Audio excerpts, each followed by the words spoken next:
Hello everyone. So I am your new chemistry teacher. So তোমালোকৰ নিশ্চয় মোক আজি ফাৰ্ষ্ট পাই আছা হয়নে নাই তো ইয়াৰ আগত চাগে কেমিষ্ট্ৰি তোমালোকে মোক পোৱা নাছিলা তো যিয়ে নহওক আজি কেমিষ্ট্ৰি টিচাৰ হিচাপে এজ এ টিচাৰ তোমালোকে মোক আজি ফাৰ্ষ্ট পাই আছা তো আজিৰ পৰা তোমালোকক মই কেমিষ্ট্ৰি পাৰ্টটো তোমালোকক মই আজিৰ পৰা তোমালোকক কেমিষ্ট্ৰি পাৰ্টটো মই ল'ম তো হোপ তোমালোকে আশা কৰোঁ ক্লাছবিলাক তোমালোকে ভাল পাবা আৰু নিশ্চয় ক্লাছবিলাক তোমালোকে এনজয় কৰিবা এতিয়া আমি প্ৰথম কথা হ'ল আমি যদি কেমিষ্ট্ৰি যেহেতু আজি মই সেকেন্ড ইয়াৰৰ ক্লাছ কৰিম তো তোমালোকে যদি মানে সিলেবাসটো চোৱা তো সিলেবাসটো যদি চোৱা তেনেহ'লে যেটো আমাৰ পেণ্ডেমিক সিজন চলি আছে কোভিড-19 যেটো চলি আছে তাৰ কাৰণে তোমালোকৰ টাইমটো খুব কম পাবা এবাৰ গতিকে তোমালোকে এতিয়াৰ পৰা যিমান কষ্ট কৰা তো হিমানে ভাল তোমালোকৰ কাৰণে কিয়নো তোমালোকে যেহেতু নেক্সট ইয়াৰ তোমালোকে ফাইনাল দিব যায় আছা গতিকে তোমালোকে পঢ়াৰ কাৰণে সময়টো কম পাবা তো বেলেগ ইয়াৰ ষ্টুডেণ্টৰ লগত যদি তোমালোকৰ বেচৰ ষ্টুডেণ্টক মই যদি কম্পেয়াৰ কৰোঁ তেনেহ'লে সিহঁতৰ কম্পেয়াৰিজমৰ তুলনাত তোমালোকে বহুত মানে সিহঁতৰ তুলনাত তোমালোকে টাইম বহুত কম পাবা যাৰ কাৰণে তোমালোকে অলপ মানে নিজে এই টিচাৰৰ লগত টিচাৰটো তোমালোকক শিকাবই এতিয়া টিচাৰ চোৱা এতিয়া টিচাৰ তোমালোকক ইয়াৰ পৰা গাইড কৰাটো ইমান পচিবল নহয় তোমালোকে জানা কাৰণ তোমালোকক টিচাৰ ইয়াতে জাষ্ট শিকাব পাৰিবহে কাই কিমান দূৰ বুজি পাই আছা টিচাৰে কিন্তু সেইটো তোমালোকক নটিচ কৰিব নোৱাৰে হয়নে নাই গতিকে তোমালোকে নিজে প্ৰথমতে সিনচিয়াৰ হ'ব লাগিব যে টিচাৰে যিবিলাক ভিডিঅ' দি আছে সেই ভিডিঅ'বিলাক মই কেয়াৰফুলি চাব লাগিব মই যিবিলাক ভিডিঅ' আছে ভিডিঅ'বিলাক যাতে মিছ নহয় তো এই ধৰণৰ যিকোনো বস্তু তোমালোকে হেণ্ডেল কৰিব লাগিব ভালদৰে আৰু তোমালোকে যেহেতু ঘৰত আছা ন ঘৰত থাকিলে ষ্টুডেণ্টৰতো কিছুমান বস্তু দেখা যায় যে সিহঁতে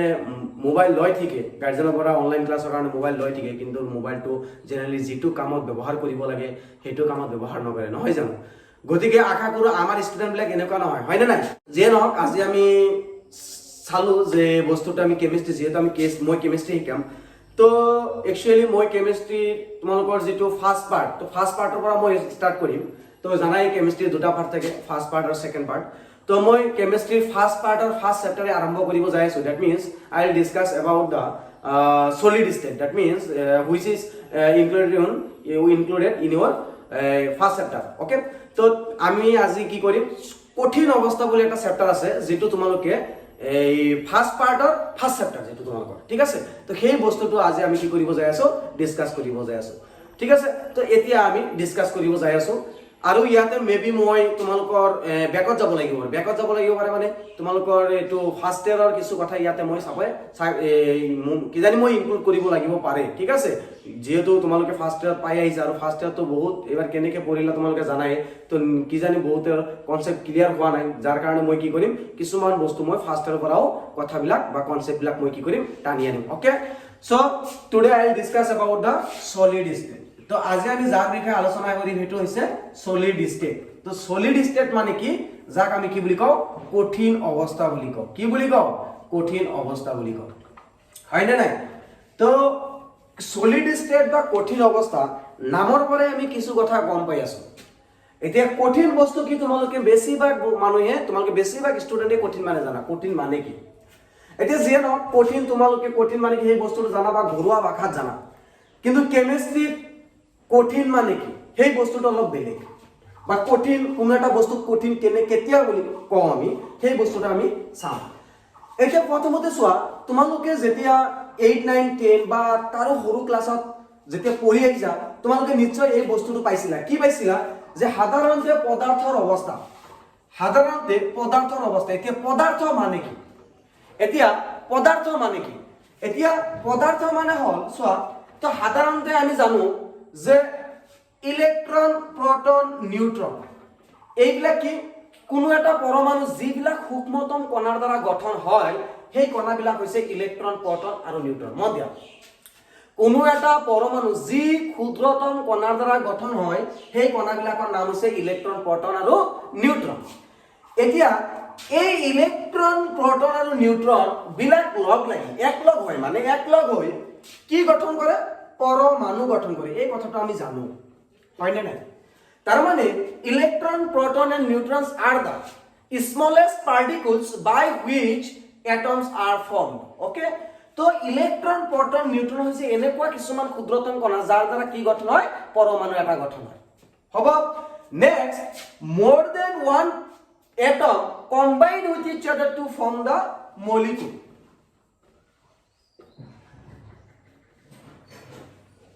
মন দিয়া তেনেকে এটাতকে বেছি পৰমাণু যেতিয়া একলগ হয় একলগ হলে যি গঠন কৰে যি বস্তুটো গঠন কৰে সেই বস্তুটো আমি কি বুলি কওঁ অণু বুলি কওঁ বা কি বুলি কওঁ molecule ইংলিশত কি বুলি কওঁ molecule that means more than one molecule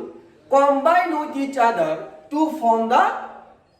molecule মন দিয়া the more than one atom combine with each other to form the molecule তো এটাতকে বেছি পৰমাণু লগ লাগি এটাতকে বেছি পৰমাণু লগ লাগি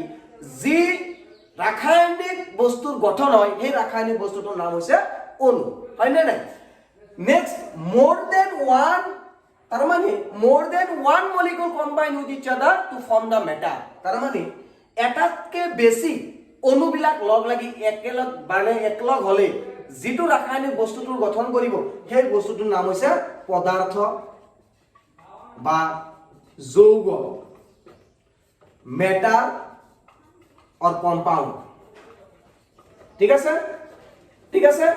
take a swap so electron proton neutron are the smallest particles by which atoms are formed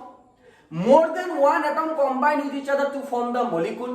more than one molecule combine with each other to form the matter or compound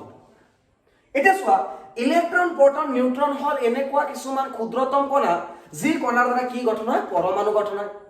আৰু এটাতকে বেছি পৰমাণু লগ লাগি আমাৰ কি গঠন হয় অণু আৰু এটাতকে বেছি অণু লগ লাগি কি গঠন হয় পদাৰ্থ বা যৌগ ঠিক আছে তো এই চ্যাপ্টাৰৰ যেটো সলিড স্টেট তো ইয়াতে আমি পদাৰ্থৰ বিষয়ে আলোচনা কৰিম কিহৰ বিষয়ে আলোচনা কৰিম পদাৰ্থৰ বিষয়ে আলোচনা কৰিম কঠিন বস্তু সলিড হল এটা পদাৰ্থ কঠিন বস্তু এটা হল পদাৰ্থ তো আমাৰ এই পদাৰ্থটো কোৰ পৰা আহিল এই ইয়াৰে পৰা আহিল এনেকে পদাৰ্থটো আহিল বুজি পাইছা এতিয়া চোৱা তো ইয়াৰে পৰা আমি পালো যে একচুয়ালি পদাৰ্থটো গঠন হয় কেনেকে how matters is form how matters are form matter বিলাক আমাৰ কেনেকে ফৰ্ম হয় পদাৰ্থ বিলাক কেনেকে আমাৰ গঠন হয় তো গঠনৰ প্যাটাৰ্নটো আমি চালো ইলেকট্ৰন প্ৰোটন নিউট্ৰন মিলি পৰমাণু বা এটম পৰমাণু বিলাক লগ লাগি অণু বা মলিকুল বিলাক লগ লাগি কি মেটাৰ বা কম্পাউন্ড তো এইখিনিলৈকে ক্লিয়াৰ হৈছে তো আশা কৰো এইখিনিলৈকে বহুত তোমালোকৰ ক্লিয়াৰ হৈছে তো এতিয়া আমি নেক্সট মানে টপিকত গুছি যাম যে একচুয়ালি এই যে আমি পদাৰ্থ পালো যে পৰমাণু বিলাক বা অণু বিলাক কম্বাইন হৈ বা অণু বিলাক লগ লাগি আমাৰ কি গঠন কৰে পদাৰ্থ গঠন কৰে আৰু এই পদাৰ্থ কেই ধৰণৰ হ'ব পাৰে বা ইহতৰ অৱস্থা কেইটা ঠিক আছে তো আমি এই স্টেপ লৈ আমি এতিয়া কি কৰিম আগবাঢ়িম বহুত গৰম আছে ন বাপৰে ক্লাস কৰিব পৰা নাযায় নহয় জানো ঠিক আছে আমাৰ বেছি কষ্ট আমি বকিব লাগে তোমালোকে চাবহে লাগে হয় না নাই গতিকে আই হোপ তোমালোকে এনজয় কৰি আছা আমি কষ্ট কৰি আছো তো এতিয়া চোৱা আমি নেক্সট টপিকত গৈ যাম তো পদাৰ্থ কঠিন বস্তুটো কি কঠিন হল এটা পদাৰ্থ কঠিন মানে কঠিন হল এটা মেটাৰ কঠিন কি এটা মেটাৰ এটা পদাৰ্থ এতিয়া আমি চাম পদাৰ্থ কেই ধৰণৰ বা কেই ধৰণৰ হ'ব পাৰে মেটাৰ মানে কি পদাৰ্থ এতিয়া পদাৰ্থ কেই ধৰণৰ হ'ব পাৰে মন দিয়া একচুয়ালি পদাৰ্থ তিনি ধৰণৰ হ'ব পাৰে matter can be classified into three categories তাৰ মানে হিহতৰ অৱস্থা পদাৰ্থ আমি কেইটা ধৰণে পাওঁ ঠিক আছে তো পদাৰ্থ এটা কেইটা ভাগত আমি ক্লাসিফিকেশন কৰিব সেই বিষয়ে আমি এতিয়া কৰিম ঠিক আছে তো এতিয়া চোৱা matter can be classified into three categories পদাৰ্থবিলাক সাধাৰণতে আমি তিনিটা ভাগত ভগাম মন কৰিবা matter can be classified into three categories okay তো আমি পদাৰ্থবিলাক সাধাৰণতে আমি কেই ভাগত ভগাম পদাৰ্থবিলাক সাধাৰণতে আমি তিনিটা ভাগত ভগাম তো ফার্স্ট ওয়ান ইজ সলিড মানে হল কঠিন ফার্স্ট ওয়ান ইজ সলিড মানে হল কঠিন মন দিবা next second one is liquid মানে কি জুলিয়াম next last one is gas माने तो गैस है इंग्लिश और অসমীয়াৰ মাজত কোনো পাৰ্থক্য নাই হয় না নাই কিন্তু জানাই তোমালোকে ওকে তো generally matter can be classified into 3 categories. One is solid, another liquid, and third one is gas. মন দিবা সাধাৰণতে পদাৰ্থবিলাক আমি কেইটা ভাগত ভগাই আছো পদাৰ্থবিলাক সাধাৰণতে আমি তিনিটা ভাগত ভগাই আছো তাৰে ভিতৰত এটা হল কঠিন এটা হল জুলীয় আৰু এটা হল গেছ মন কৰিবা এতিয়া চোৱা এই যে মেটাৰ যে আমি তিনিটা ভাগত পালো পদাৰ্থবিলাক যে আমি তিনিটা ভাগত ভগালো কি ফ্যাক্টৰৰ ওপৰত ডিপেন্ড কৰি ভগালো that means matter can be classified into 3 categories depending upon what factor কি কাৰকৰ ওপৰত ভিত্তি কৰি আমি পদাৰ্থবোৰক তিনিটা ভাগত ভগাব লগা হৈছে মন দিব এতি এই কাৰকটো যদি মই চাও কাৰকটো হয় মন দিব ফ্যাক্টৰটো হয় depending upon the number of depending upon the intermolecular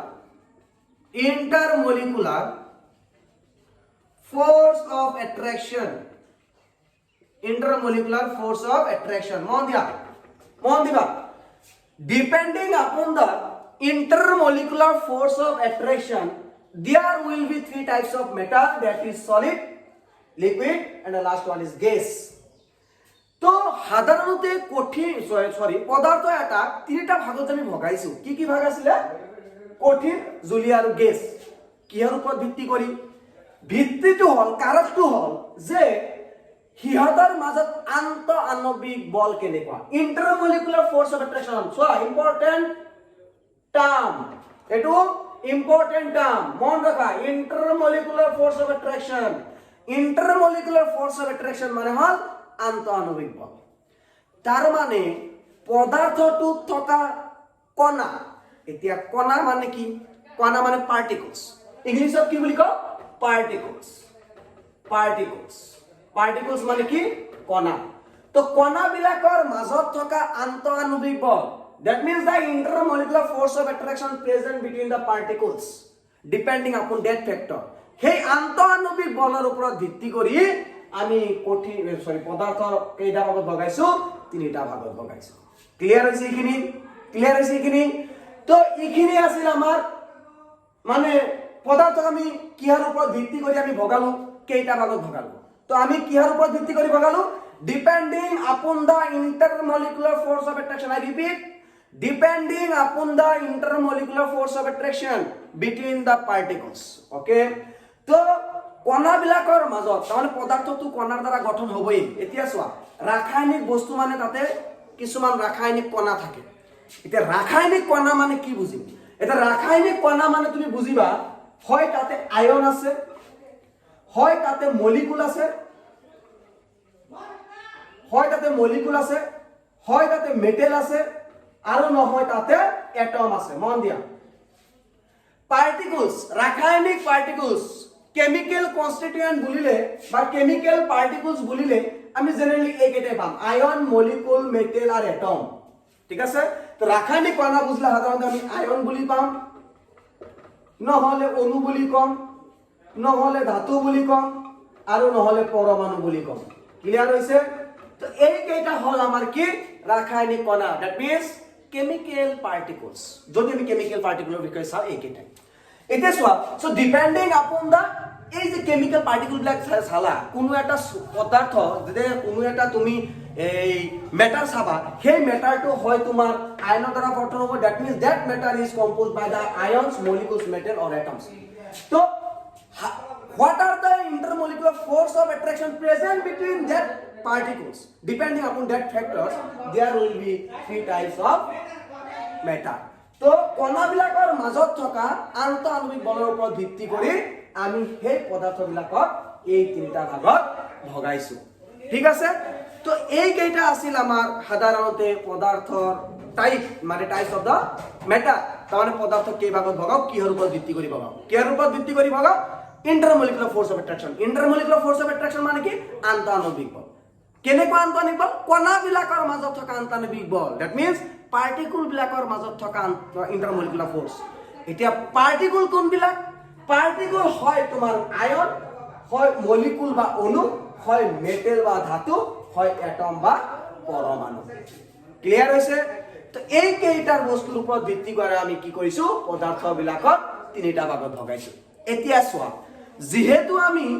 ইন্টাৰমলিকুলাৰ force of অ্যাট্ৰাকশনৰ ওপৰত ডিপেন্ড কৰি আমি কি কৰিছো ক্লাসিফাই কৰিছো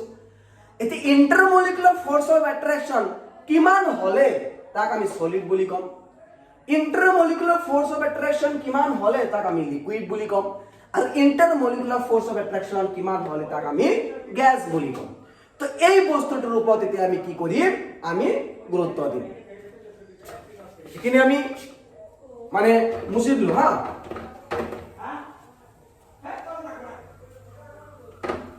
ইৰেজ কৰি দিছো দে তুলি লবা যদি লাগে এতিয়া চোৱা এই যে মই কলো যে matter can be classified into 3 categories depending upon the intermolecular force of attraction is not it আমি কি কৈছো যে কণাবিলাক কেনেকুৱা কণা ৰাসায়নিক কণা মানে কি অণু পৰমাণু আয়ন বা ধাতু হয় না তো ৰাসায়নিক কণাবিলাকৰ মাজত কেনেকুৱা ধৰণৰ আন্তঃআণৱিক বল সেই বলৰ ওপৰত ভিত্তি কৰি পদাৰ্থক আমি তিনিটা ভাগত ভগাইছো হয় এতিয়া মই কৈ আছো এতিয়া আমি ডিসকাস কৰিম কিহৰ বিষয়ে কেতিয়া আমি ম্যাটাৰ এটা সলিড বুলি কম পদাৰ্থ এটা সলিড বুলি কম তাৰ মানে আন্তঃআণৱিক বল কেনেকুৱা হলে তাক আমি সলিড বুলি কম আন্তঃআণৱিক বল কেনেকুৱা হলে তাক আমি জুলীয়া বুলি কম আন্তঃআণৱিক বল কেনেকুৱা হলে তাক আমি গ্যাস বুলি কম ওকে এতিয়া আমি হেতুৰ বিষয়ে ডিসকাস কৰিম সি নাও হোৱাট ইজ বাৰে তুমি কৈ আছো আন্তঃআণৱিক বল now my question is that what is intermolecular force of attraction আন্তঃআণৱিক বল মানে কি ঠিক আছে ইমান সময় মই তো বকি আছো বহুত সময় ন আন্তঃআণৱিক বল কিছুমান সাগে মোক গালিয়ে দি আছে সাৰে কি আন্তঃআণৱিক বল কৈ আছে আন্তঃআণৱিক বল তো বুজি পোৱা নাই now what do you mean by intermolecular force of attraction intermolecular force মানে আন্তঃআণৱিক বল কি আন্তঃআণৱিক বল সে কোনো এটা বস্তুৰ মাজত থকা বল মানে সাপোজ ইয়াতে কোনো দুটা বস্তু আছে আৰু সেই বস্তুৱে এটা আনটো কেনেকৈ আকৰ্ষণ কৰে চোৱা পৃথিৱীত সকলো বস্তুৱে সকলো বস্তুক আকৰ্ষণ কৰে ঠিক আছে তাৰে ভিতৰত আমি এটা যেহেতু কেমিস্ট্ৰি পঢ়ি আছো ৰসায়ন বিজ্ঞান পঢ়ি আছো ন তেনেহলে কোনবিলাক বস্তুৰ বিষয়ে আলোচনা কৰিম কণা ৰাসায়নিক কণাৰ বিষয়ে আলোচনা কৰিম এতিয়া ৰাসায়নিক কণা কি এটা ৰাসায়নিক কণা অলপ আগত কৈছোৱে মই ৰাসায়নিক কণা কি হ'ব পাৰে হয় ৰাসায়নিক কণা আয়ন হ'ব পাৰে হয় ৰাসায়নিক কণা অণু হ'ব পাৰে হয় ৰাসায়নিক কণা তোমাৰ ধাতু হ'ব পাৰে হয় ৰাসায়নিক কণা তোমাৰ পৰমাণু হ'ব পাৰে এইকেইটা ৰাসায়নিক কণা হ'ব পাৰে এতিয়া ৰাসায়নিক কণা তোমাৰ অণুয়ে হওক বা পৰমাণুয়ে হওক এটাই আনটোক সদায় কি কৰে অলপ হলে এটাই আনটোক কি কৰে আকৰ্ষণ কৰে মানে হিয়তে এটাই আনটোক কি কৰে অ্যাট্ৰাকশন কৰে টানি ৰাখে ঠিক আছে তো প্ৰত্যেকটো পাৰ্টিকলস মন কৰিবা কেমিস্ট্ৰিত যিমান পাৰ্টিকল আছে প্ৰত্যেকটো পাৰ্টিকলে এটা আনটোক কি কৰে অ্যাট্ৰাকশন কৰে মানে আকৰ্ষণ কৰি ৰাখে বুজি পাইছা না মই কি কৈছো এতিয়া এই যে এটা কণাই যে আৰু এটা কণাক যে আকৰ্ষণ কৰি ৰাখিছে মানে টানি ধৰি যে ৰাখিছে এই যেটো ধৰি ৰখাৰ যেটো টেন্ডেন্সি ধৰি ৰখাৰ যেটো ক্যাপাসিটি এই ক্যাপাসিটিকে কি বুলি কোৱা হয় এই ক্যাপাসিটিকে কি বুলি কোৱা হয় ইন্টাৰমলিকুলাৰ ফোৰ্স অফ অ্যাট্ৰাকশন বুলি কোৱা হয় কি বুলি কোৱা হয় ইন্টাৰমলিকুলাৰ ফোৰ্স অফ অ্যাট্ৰাকশন বুলি কোৱা হয় ফোৰ্স অফ অ্যাট্ৰাকশন বুলি কোৱা হয় মন দিবা দেই মন that means the force of attraction present between the constituent particles তার মানে পদার্থ এটা এটা পদার্থ কি হয় সলিড নয় লিকুইড নয় গ্যাস নয় জানো এটা পদার্থ এটা কিহৰ দ্বাৰা গঠন হয় পাৰ্টিকল হয় না না আৰ পাৰ্টিকলটো কোন পাৰ্টিকলটো কি হ'ব পাৰে আয়ন অণু মানে আয়ন অণু পৰমাণু বা ধাতু আৰু তাকে কি বুলি কৈছো কনস্টিটুয়েন্ট তাৰ মানে কনস্টিটুয়েন্ট পাৰ্টিকল মানে কি আকো কনস্টিটুয়েন্ট পাৰ্টিকল মানে পদাৰ্থটো কিহৰ দ্বাৰা গঠন হৈছে কোনটো কণাৰ দ্বাৰা গঠন হৈছে যদি অণুৰ দ্বাৰা গঠন হৈছে তাৰ মানে পদাৰ্থটোৰ কনস্টিটুয়েন্ট পাৰ্টিকল কি অণু যদি পৰমাণুৰ দ্বাৰা গঠন হৈছে তাৰ মানে পদাৰ্থটোৰ কনস্টিটুয়েন্ট পাৰ্টিকল কি পৰমাণু যদি তোমাৰ পদাৰ্থটো আয়নৰ দ্বাৰা গঠন হৈছে তেনেহলে কনস্টিটুয়েন্ট পাৰ্টিকলটো কি আয়ন ঠিক আছে তো কনস্টিটুয়েন্ট মানে যাৰ দ্বাৰা গঠন হৈছে বুজি পাইছা আমি ক্লিয়াৰ এতিয়া চোৱা কি কৈছো মই the intermolecular force of attraction মন দিয়া ইন্টাৰমলিকুলাৰ ফোৰ্স অফ অ্যাট্ৰাকশন কি the force of attraction present between two particles দুটা কণাৰ মাজত যি আকৰ্ষণ বল থাকে তাকে আন্তঃআণৱিক বল বুলি কোৱা হয় ক্লিয়াৰ হৈছে দুটা কণাৰ মাজত এইটো সাপোজ এটা কণা আৰু এইটো এটা কণা মই দুটা বেলেগ বেলেগ কণা লৈছো দেই এতে এই কণা কিবা এটা ফোৰ্সৰ দ্বাৰা কিবা এটা বলৰ দ্বাৰা আকৰ্ষণ কৰিবই কৰিব বা এইটো কণা কিবা এটা বলৰ দ্বাৰা আকৰ্ষণ কৰিবই কৰিব আৰু সিহঁতে এটাই আনটোক যে আকৰ্ষণ কৰি আছে আৰু যি বলৰ দ্বাৰা আকৰ্ষণ কৰি আছে তাকে আমি কি বুলি কওঁ আন্তঃআণৱিক বল বুলি কওঁ মন দিবা তো এইটো হল আমাৰ intermolecular force of attraction that means the force of attraction that means the force of attraction present between two constituent particles is known to be intermolecular force of attraction তো দুটা কণাৰ মাজত যি আকৰ্ষণ বল থাকে বা যি বলৰ দ্বাৰা এটাই আনটোক কি কৰে আকৰ্ষণ কৰে তাকে আমি কি বুলি কওঁ আন্তঃআণৱিক বল বুলি কওঁ ক্লিয়াৰ হৈছে এইখিনি ক্লিয়াৰ হৈছে তো এতিয়া আমি চাম যে আন্তঃআণৱিক বল ইন্টাৰমলিকুলাৰ ফোৰ্স অফ অ্যাট্ৰাকশন কিমান হলে তাক আমি সলিড বুলি কওঁ এতিয়া আন্তঃআণৱিক বল কিমান হলে তাক আমি লিকুইড বুলি কওঁ আৰু আন্তঃআণৱিক বল কিমান হলে তাক আমি গ্যাস বুলি কওঁ তো এতিয়া আমি হেতুৰ ওপৰত কি কৰিম ফোকাস কৰিম ওকে হৈছে এইখিনি মই ইৰেজ কৰি দিম যদি তোমালোকে নোট কৰিব লাগে নোট কৰিব হয় না নাই তো আমি তো যদি মানে ফিজিক্যালি যদি ক্লাসবিলাক লোৱা হয় फेस टू फेस क्लास বিলাক যদি লোৱা হয় তেনেহলে আমি চাও যে কোনটো ষ্টুডেন্টে লিখি আছে কোনটো ষ্টুডেন্টে লিখা নাই বা কোনোবাই যদি লিখা নাই আমি কি কম আমি অলপ দম নিচিনা দিও ন আৰু তেতিয়া আমি বেয়া হৈ যায় এই সাৰে আমাক দম দিলে ৰ তোহাক চাই দিম মানে গালি চাৰি পাৰিব হয় না নাই কিন্তু এতিয়া তো আমি নাচাও যে তোমালোকে লিখি আছে না নাই ইভেন কি পঢ়ি আছে না নাই হেতু তো গম নাপাও হয় না নাই এতিয়া তোমালোকে লিখিলেও তোমালোকেই জানা নিলিখিলেও তোমালোকেই জানা ভিডিও যদি চাই আছে তোমালোকেই জানা যদি চোৱা নাই তথাপিও তোমালোকে জানা তাৰ মানে এতিয়া তোমালোকে নিজেই সব জানা আমি একো নাজানো হয় না নাই আমাৰ কথা হল আমি ক্লাস কৰিব লাগে ক্লাস কৰি আছো আৰু যদি কোনোবাই ভাবিছা যে মই এতিয়া ক্লাস নকৰো পিছত কৰিম বা পিছত আমি কলেজত যেতিয়া যাম তেতিয়া ছাৰতৰ পৰা শিকিম এই কনসেপ্টত নাথাকিবা কাৰণ এইবাৰ খুব টাইম খুবেই কম পাবা মই বাৰে কৈ আছো এইবাৰ টাইম তোমালোকে খুবেই কম পাবা যাৰ কাৰণে এটা সেকেন্ড তোমালোকৰ কাৰণে এতিয়া মূল্যৱান হয় না নাই গতিকে তোমালোকে ক্লাস যেনেকে জি টিচাৰে যেনেকে ক্লাস দি আছে সেইখিনি তোমালোকে ঘৰত বহি কভাৰ কৰিব হয় না নাই কাৰণ টাইমটো খুব কম যিমান নিজে নিজে আগবাঢ়ি যাব পাৰে এতিয়া চোৱা তোমালোকে এতিয়া টিচাৰৰ ওপৰত ডিপেন্ডেন্ট নহবা দি টিচাৰৰ ওপৰত ডিপেন্ডেন্ট হলে এতিয়া দিগদাৰ হৈ যাব এতিয়া টিচাৰতকে তোমালোকে নিজে বেছি মানে কি হ'ব লাগিব মানে পঢ়িব লাগিব এতিয়া টিচাৰ আগতে কি আছে যে টিচাৰ আজি ক্লাছত এইখিনি শিকাল মই ৰুমত যাই এইখিনি শিকিলো নহয় এতিয়া চোৱা আমি অনলাইন ক্লাস কৰো অনলাইন ক্লাছত কিমানে বুজাব পাৰিবা তুমি হয় না নাই এতিয়া অনলাইন ক্লাস এটা কৰিলে চোৱা আমি ৰেকৰ্ডিং ক্লাস কৰি আছো এতিয়া ৰেকৰ্ডিং ক্লাস কৰিলে আমি কি হয় এমবি টো বহুত হৈ যায় ৰিজলিউশনটো বহুত হৈ যায় আৰু সেইবিলাক আপলোড কৰোতে টাইম লাগে হয় না নাই সেইকাৰণে আমি সৰু সৰু ভিডিও বনাব লাগে নহয় জানো এতিয়া যদি আমি সেইকাৰণে আমি ক্লাসও বহুত সময় কৰিব নোৱাৰো কিন্তু আমি ক্লাস বহুত সময় যিখিনি কৰো কিন্তু পঢ়িবাই আৰু তোমালোকে ঘৰত সেইখিনি কনসেপ্ট লৈ ঘৰত আৰু বেছিকে পঢ়িবলৈ ট্ৰাই কৰিবা হয় নাই বুজি পাইছা না মই কি কৈছো গতিকে তোমালোক অলপ সেলফ ডিপেন্ডেন্ট হোৱা টিচাৰৰ ওপৰত ইমান ডিপেন্ড নহবা কাৰণ এতিয়া তোমালোকে জানাই পেন্ডেমিক সেশন চলি আছে খুবেই ভয়ানক পৰিস্থিতি হয় নাই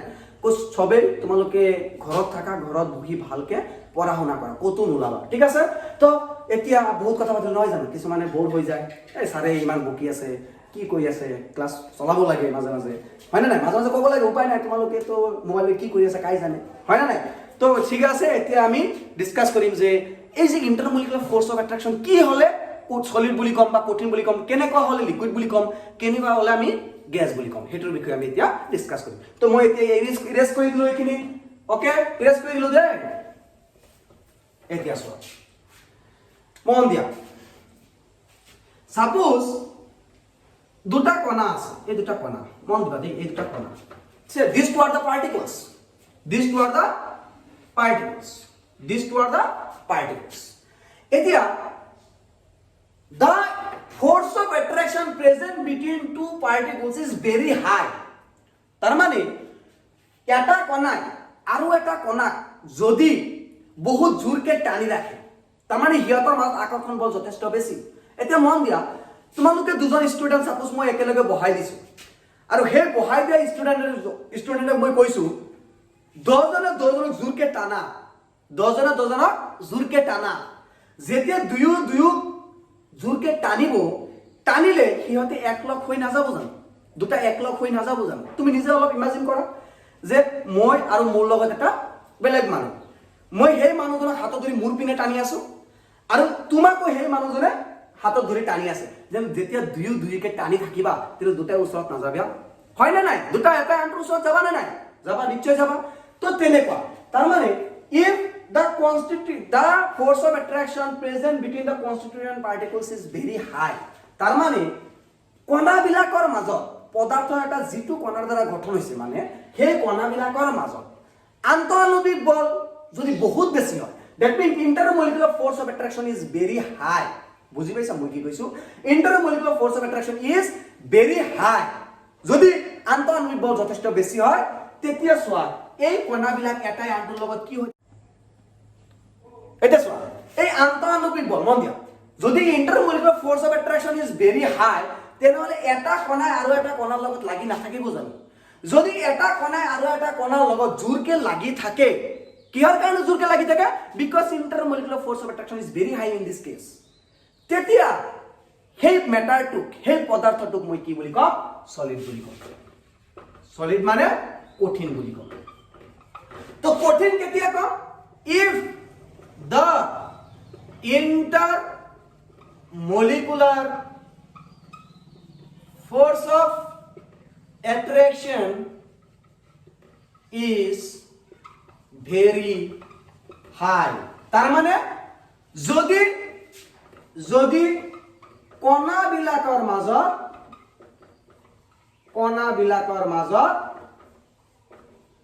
আন্তঃআণৱিক বল যথেষ্ট বেশি হয়, ঠিক আছে? If the intermolecular force of attraction is very high between the constituent particles is known to be solid. যদি কণাবিলাকৰ মাজত আন্তঃআণৱিক বল যথেষ্ট বেছি হয় তেতিয়া তাক আমি কি বুলি কম? কঠিন বুলি কম। ক্লিয়াৰ হৈছে? কঠিন কেতিয়া কম? এতিয়া চোৱা আন্তঃআণৱিক বল যথেষ্ট বেছি হৈছে, intermolecular force of attraction is very high, কেনেকৈ গম পাবা? এই চোৱা বেছি হৈছে কাৰণটো এটা আনটোৰ লগত লাগি আছে, হয় না নাই? এটা আনটোৰ লগত টাচত আছে না নাই? চোৱা intermolecular force of attraction যেতিয়া বেছি হ'ব তেতিয়া এটা আনটোৰ লগত কি হৈ থাকিব? লাগি থাকিব। তেতিয়াই আমি সেই বস্তুটোক কি বুলি কম? মই সলিড বুলি কম বা কঠিন বুলি কম। ক্লিয়াৰ হৈছে? তো এতিয়া চোৱা আৰু মোৰ ধৈৰ্য নোহোৱা হৈছে আজি। কিয়? কাৰণ আজি ফাৰ্ষ্ট ক্লাছ কৰিলো। তোমালোকেও ভাবিছা যে ছাৰে ফাৰ্ষ্ট ক্লাছতে ইমান লেকচাৰ মাৰি আছে, বা আজি বেছি দেখাই আছে, হয় না নাই? এনেকে নাভাবিবা দেই। তাৰমানে মোৰ ধৈৰ্য নোহোৱা হৈছে এই কাৰণে, খুব গৰম, কাৰেণ্টও নাই, বুজি পাইছা না? তো আই হোপ তোমালোকে আজি যিখিনি ক্লাছ কৰিলো মই, আই হোপ এইখিনি তোমালোকে বুজি পাইছা। আৰু যদি কাৰোবাৰ কোনো ডাউট আছে তেনেহ'লে ফ্ৰেণ্ডলি, বুজি পাইছা? ফ্ৰেণ্ডলি মোৰ লগত বা তোমালোকৰ কলেজৰ প্ৰিন্সিপাল ছাৰক ফ্ৰেণ্ডলি মোক জনালাই হ'ল যে এইখিনি বস্তুত মোৰ অলপ প্ৰব্লেম আছিল, ছাৰক আকৌ ৰিপিট ক্লাছ কৰিব দিলেই হ'ল, ঠিক আছে? তাৰ কাৰণে মই তোমালোকক বেয়া নাপাওঁ। কিয়? কাৰণ মই হলো টিচাৰ, তোমালোক হলা ষ্টুডেণ্ট। মই বুজাবই লাগিব, তোমালোকে শিকিবই লাগিব, কিন্তু কথা হ'ল শিকিব লাগিব, ঠিক আছে? তোমালোকক মই 2, 3 বাৰ 4 বাৰ বুজাম, কিন্তু তোমালোকে শিকিবই লাগিব, হয় না নাই? কাৰণ তোমালোকে ষ্টুডেণ্ট, অলপতো কষ্ট কৰিবই লাগিব, নহয় জানো? আমাতকে তোমালোকে বেছি কষ্ট কৰিব লাগিব, কাৰণ তোমালোকে হলা এজন ষ্টুডেণ্ট, নহয় জানো? ওকে, তো মই অলপ লাষ্টত আকৌ সামাৰাইজ কৰি দি আছো মই কি কি শিকিলো। প্ৰথমতে চেপ্টাৰৰ নাম দিছিলো মই সলিড ষ্টেট। এটা সলিড আহিল ক'ৰ পৰা তাৰ বিষয়ে মই আৰম্ভ কৰিছো। প্ৰথমতে চোৱা, তোমালোকে ভুল নকৰিবা, যিটো চেপ্টাৰৰ নাম সেই চেপ্টাৰৰ নামটো ক'ৰ পৰা আহিল, কেনেকে হ'ল, ক'ৰ পৰা কেনেকে ক'ত যাব, এইবিলাক বস্তু ভালকে ডিটেইলছত জানি ল'ব লাগে। তো আমি চেপ্টাৰৰ নাম দিছিলো, হেডিং দিছিলো সলিড ষ্টেট, মানে কঠিন অৱস্থা। এতিয়া কঠিন ক'ৰ পৰা আহিল তো আমি চালো। কঠিন ক'ৰ পৰা আহিল? যে কঠিন এটা পদাৰ্থ। সেই পদাৰ্থ ক'ৰ পৰা আহিল? যে মই কৈছিলো ইলেক্ট্ৰন, প্ৰটন, নিউট্ৰন লগ লাগি পৰমাণু হৈছিল, পৰমাণুবিলাক লগ লাগি অণু হৈছিল, অণুবিলাক লগ লাগি কি হৈছিল? মলিকুল, মলিকুলবিলাক লগ লাগি হৈছিল পদাৰ্থ, পদাৰ্থ আহিল। এতিয়া আমি গম পালো যে পদাৰ্থ আকৌ কেই ধৰণৰ? পদাৰ্থক আকৌ আমি 3 ধৰণে ভাগ কৰো। কি কি? কঠিন, জলীয় আৰু গেছ। এতিয়া এই 3টা ভাগত যে ভাগ কৰিলো, কিহৰ ওপৰত ভিত্তি কৰি আমি ভাগ কৰিলো? এটা বলৰ ওপৰত ভিত্তি কৰি ভাগ কৰিলো। আৰু সেই বলটো কি? আন্তঃআণৱিক বল। আন্তঃআণৱিক বল মানে কি? যে দুটা কণাৰ মাজত যি আকৰ্ষণ বল থাকে, সেই আকৰ্ষণ বলকে কি বুলি কোৱা হয়? আন্তঃআণৱিক বল বুলি কোৱা হয়। আৰু আন্তঃআণৱিক বলৰ ওপৰত ভিত্তি কৰি আমি কঠিন, জলীয় আৰু গেছ পাম, ঠিক আছে? তাৰপিছত মই ক'লো যে আন্তঃআণৱিক বল কঠিনত কেনেকুৱা হয়? যদি কণাবিলাকৰ মাজত আন্তঃআণৱিক বল যথেষ্ট বেছি হয় তেতিয়া তাক আমি কি বুলি কওঁ? কঠিন বুলি কওঁ। ঠিক আছে তো এইখিনিলৈকে আজি আমি কি কৰিলো শিকিলো তো নেক্সট ক্লাছ আমি আৰু ইণ্টাৰেষ্টিং বস্তু শিকিম হ'ব তো হোপ তোমালোকৰ ক্লাছবিলাক এনজয় কৰি থাকিবা ঠিক আছে ক্লাছবিলাক এনজয় কৰা ভালদৰে কৰা ঠিক আছে তো আজিলৈকে আমাৰ এইখিনি থেংক ইউ